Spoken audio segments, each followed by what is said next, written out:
your news in your community. This is KRVC's Abilene Midday.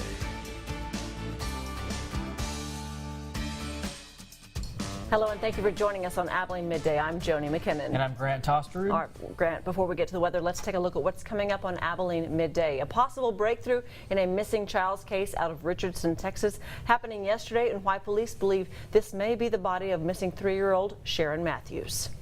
And veterans helping veterans. That is what student veterans out at Texas Tech are doing for their community, giving back to those who have served before them.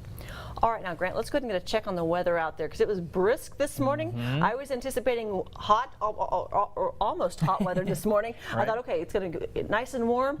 So when is that going to hit us? Unfortunately, if you want warm mornings, we're not going to quite get those yet. Okay. But we definitely will get some warm afternoons. All right, so I'll take whatever I can get. Yes, let's take a look outside right now because we're starting to get slightly warmer. We're in the mid-60s right now here in Abilene with plenty of sunshine, southwesterly winds, a bit breezy at times, though. It's 18 miles per hour here in Abilene. Temperatures, though, across the big country, some of us already returning to 70 degrees now, 71 in Stamford, 74 in Breckenridge at this hour, at 70 in Eastland as well, and 72 degrees down there in Coleman. Winds, though, it's going to be one of the bigger stories today right now out of the southwest, and a bit breezy at times as well, as high as 18 miles per hour here in Sweetwater, 18 miles per hour out in here in Abilene, and 15 out in Sweetwater. And that's what we're watching coming our way. That's going to be our next cold front. All of those details later. All right, it's looming above us and it's on its way down is what it looks like. Okay, well, good thing it's fall and my wardrobe is ready. I've got some long sleeves for the rest of the week. You'll need them. Okay, very good. Yes. Let's go ahead and turn now to our top stories this morning on Abilene Midday. A possible breakthrough may have been made yesterday in the search for 3-year-old little girl who has been missing from Richardson since the October 7th date. Richardson police announcing that the body of a child has been found not far from the girl's home. Officials believe it to be the body of Sharon Matthews. In a news conference yesterday, Richardson police said they found the body in a tunnel that carries a stream underneath the railroad tracks. A positive identification has not yet been made, saying that they are waiting on the local medical examiner's office for confirmation. At this time, I want to let you know that a positive identification has not yet been made.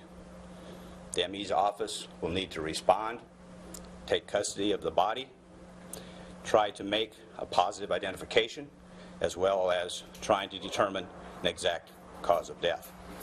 Sharon Matthews has been missing since that early October date when her adoptive father, Wesley Matthews, told police that he put the little girl outside as punishment for not drinking her milk. Matthews has been charged with child endangerment.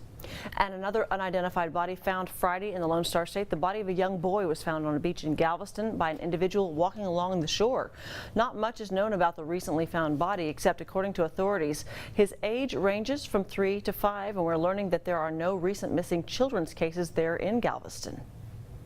Really in between about 10th Street and down here to Stewart Beach, there's a lot of grassland in here. There's not a lot of beach in between the dunes and the actual tide line. So it's definitely not heavily trafficked, not heavily populated, and really don't get a whole lot of people walking to and from.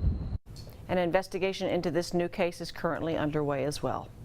Well, happening here right now in the Key City, today marks the day for the first day of early voting on a number of different items, all affecting the big country. Happening right now, Abilene residents can cast their vote for both the joint constitutional amendment and the Wiley ISD special bond election. Early voting is being held at the Taylor County Plaza in the Mall of Abilene. Those early votes can be cast through November the 3rd. And we continue to look ahead to some fun plans for the Halloween season. Although it's less than 2 weeks away, in fact, a little over a week away, we here at KRBC want to make sure that you make the most of the holiday. So here are a few things that you may want to do. Boo at the Zoo is this Saturday, October the 28th, but advance tickets are already on sale. Visits to Trick or Treat Town, costume contests, and many other festive events. Boo at the Zoo runs from 10 a.m. to 6 p.m. Advance tickets, they're $4.50. After that, they will be $5 there at the gate.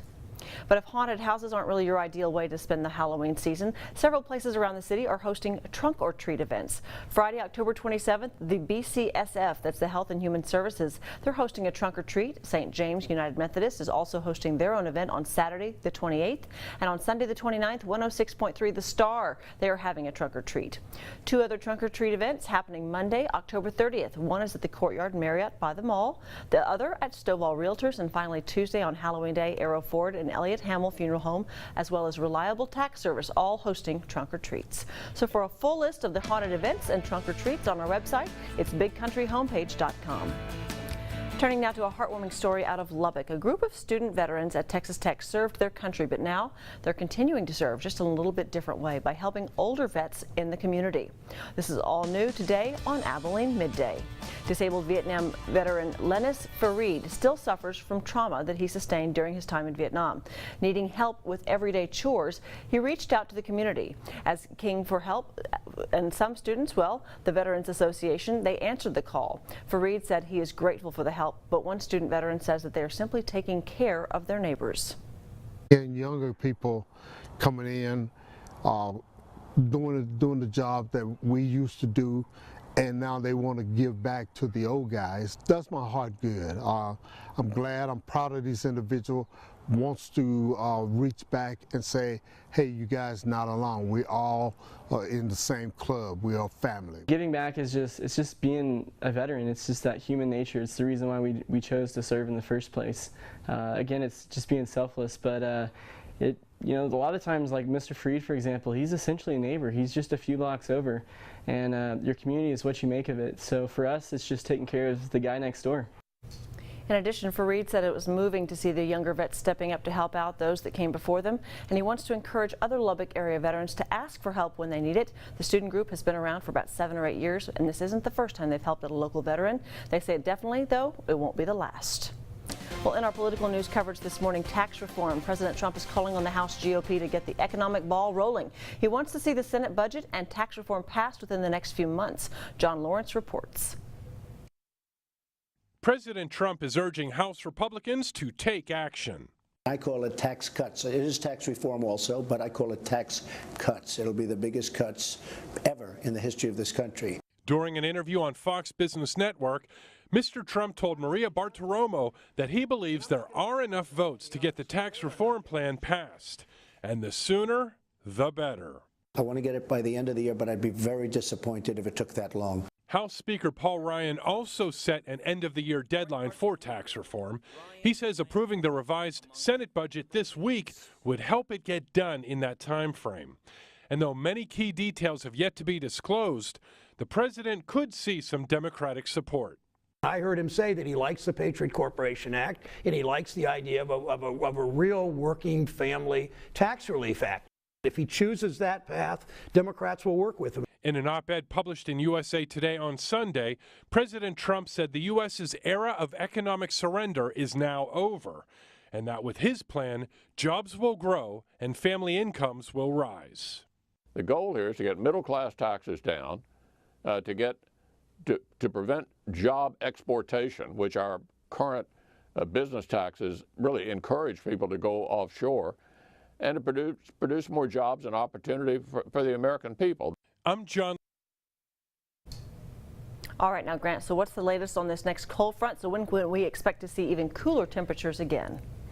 Yeah, Joni, that next cold front is right on our doorstep right now. In fact, you can see it right here on satellite, right along the Red River there, moving through the Panhandle now. That's going to move here into the Big Country as we head into your afternoon. By 3 o'clock, our winds should have already switched to out of the northwest as highs reach around 80 degrees. So we're not going to expect some cooler temperatures as we're all this cold front today yet. We'll really feel it tomorrow. By 9 p.m., northeasterly winds around 5 to 15 miles per hour, cooling down already into the upper 60s for us with mostly clear skies as we head through the overnight as well. Now, an A+ for your after-school forecast. It's going to be another beautiful day today with highs around 80 degrees. Plenty of sunshine. Get out and enjoy it before that cold front drops our temperatures back into the lower 70s for your Tuesday. Joni?